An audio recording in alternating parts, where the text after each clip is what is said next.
Traffico internazionale di stupefacenti e omicidio. 4 misure cautelari sono state eseguite nella Marca dalla squadra mobile nell'ambito di un'operazione coordinata dalla Procura distrettuale antimafia di Venezia, con l'obiettivo di smantellare un'organizzazione che agiva tra Veneto, Lombardia, Calabria, Albania, Romania, Inghilterra e Germania. 350 kg di marijuana e 207 di cocaina sono stati sequestrati dall'avvio delle indagini 2 anni fa.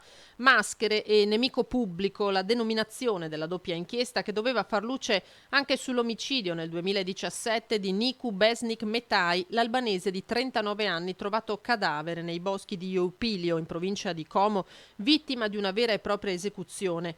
3 i colpi di pistola alla testa con cui l'uomo, che abitava tra il Coneglianese e il Vittoriese, era stato freddato. Solamente l'esame delle impronte digitali ne aveva consentito, a mesi di distanza dalla sua scomparsa, il riconoscimento.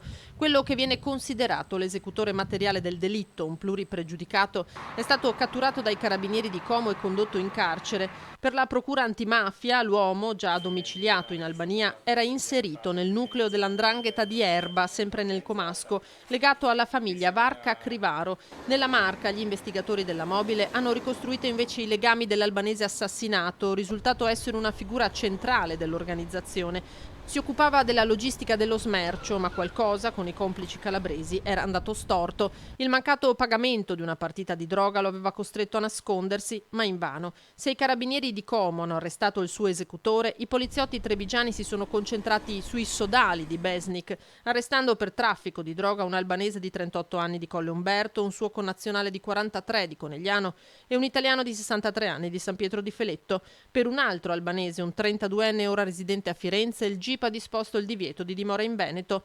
12 sono invece gli indagati a riprova dell'ampiezza di un'inchiesta che apre l'ennesimo squarcio sulla commistione tra l''ndrangheta e il territorio veneto.